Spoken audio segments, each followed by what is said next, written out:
Ayun, welcome sa part 6 ng ating series kung ang goal natin is maturuan ko kayo kung paano nag-work and paano makagawa ng isang EC2 server sa AWS.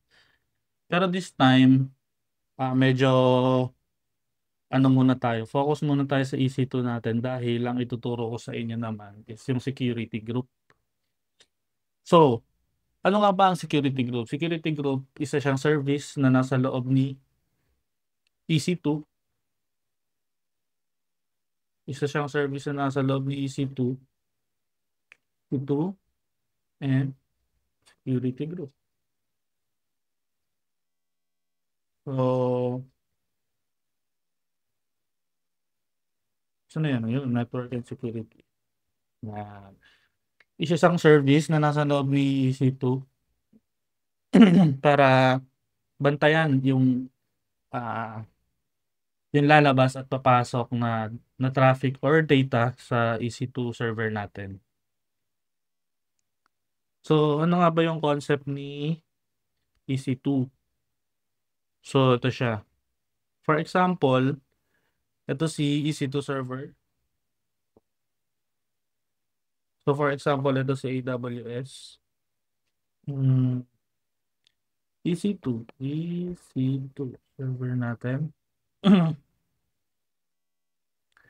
Ito yung public. Public. Pangit, no? Ano yan? Public. Ito si inbound. Inbound ni server. Ito si outbound ni server. Okay. So, dito tayo. Tsaka dito. So, si inbound. Inbound. Ito naman si outbound. Yan. Paano nade-determine paano nade-determine ni EC2 instance yung mga pumapasok sa kanya na traffic? So, nade-determine niya yan through security group. Pakita ko sa inyo tong instance na to. For example, ito si up na nga natin to. Start. Yan. To. Para makita niyo kung ano yung security group nito. Yan. Ito yung summary, di ba? Ito yung IP niya, public IP. Security group. Saan na yan? Dito lang naman. Security. Security group. Ito yung security group niya ngayon. Pangalan ng security group niya, SSH only security group. Okay. Nalalaman nila, nade-determine ni security group or na-filter out niya yung mga traffic through port ranges, protocol, and source. So, ano-ano nga ba yung mga port? So, kung familiar na kayo, yan, better. Pero kung hindi pa, ito yung mga common ports, si 22, siya si SSH, ayan, si 443, siya si HTTPS, si 80, siya si HTTP. Now, uh, paano mo naman, uh, kung naaalala mo, nung nag-create ka ng EC2 instance, nandun yan sa settings. Check natin ha. Ito lang. Labas ko muna tong ano natin, notebook. So, EC2. Ito pala siya. Tinuturo ko kanina. Nakapatay pala yung EC2 security group. Security group. Pasok tayo dito sa ginagamit natin. Merong port range, protocol, type, tsaka source. Yan. So, dito rin yan sa pag-create mo ng instance. Ito yung settings na yun. Ayan. Select existing security group or create security group. So, kung i-allow mo yan, ma-allow yung inbound traffic mo ng HTTP, HTTPS, SSH yan. Kailangan mo yan kasi para mo ma-remote yung server. Okay? So, now, pakita ko na lang sa inyo uh, yung real time na nangyayari. So, balik tayo sa EC2 natin. Instance, test EC2.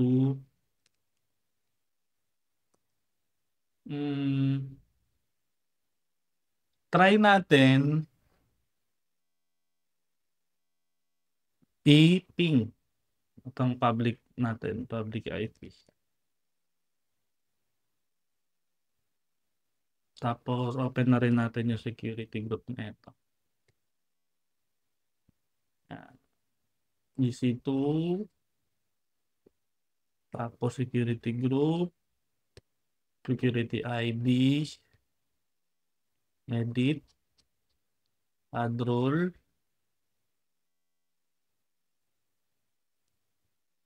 ICMP, 00, anywhere.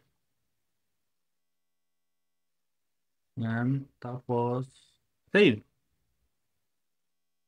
Ano si ICMP protocol? Si ICMP protocol is ICMP.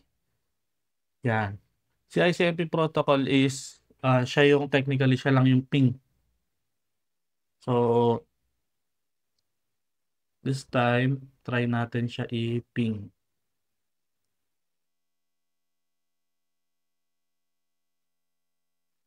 Yan. Yan. Tapos, ping natin si server natin. 18.142.182.129. So, tama. Napiping natin. Meaning, sumasagot siya.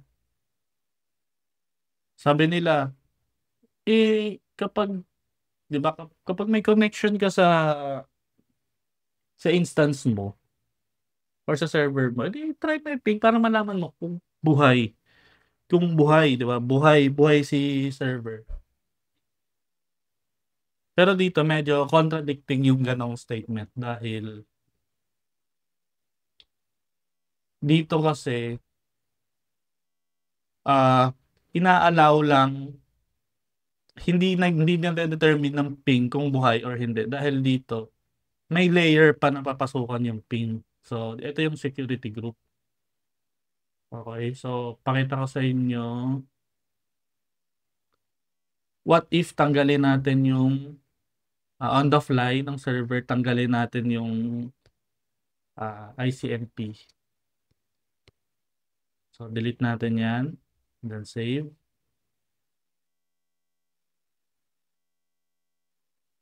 Yan.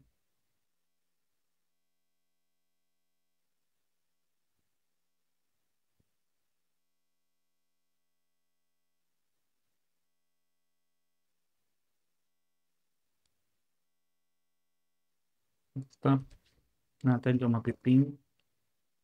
Hindi na siya napiping. Kasi tinanggal na natin yung connection niya. Pinutol na natin yung daanan para siya maping dun sa loob. Okay. Pakita ko naman sa inyo yung SSH naman. So, zoom ko pa ba? Ganun zoom eh. Browser lang na zoom. Hindi, ganito naman para mas makita ninyo.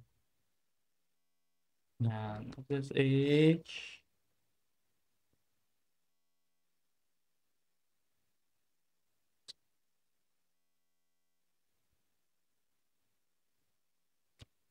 Diretso lang natin yung ping na yan. SSH-I, hindi. Nasa desktop yun. Naalala ko pa eh. Tama na tayo desktop. Kaya, ay no, si test EC2. SSH-I, Ubuntu, public IP, port 2.182.129. Walang key. Ulit.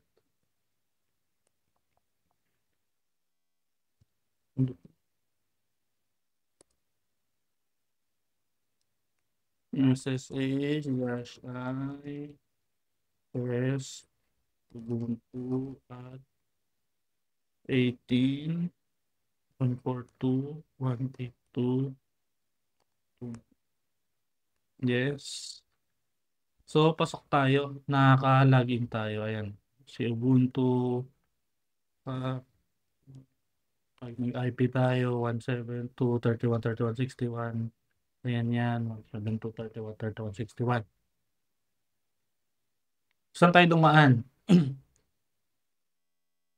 Sa SSH. Tama, di ba? Ngayon naman, balik ta rin naman natin. Tanggalin natin yung SSH. Edit.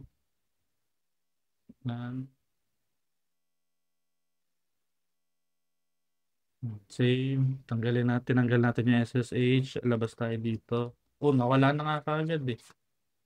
So, wala tayong SSH, wala tayong ICMP, walang ping. Pabalik natin yung ping. Add role. ICMP 00. 00, ito may reason din yan kung paano nangyayari yan ganyan. Tuturo ko din sa inyo yan sa mga susunod na topic natin. Pero this time, 00 muna. Meaning, kahit sino pwedeng umaccess. So, delete yan. ICMP, kahit sino. So, yan. Pingable na siya. Pero, kung try natin siya i-SSH naman, kung try natin siya i-remote,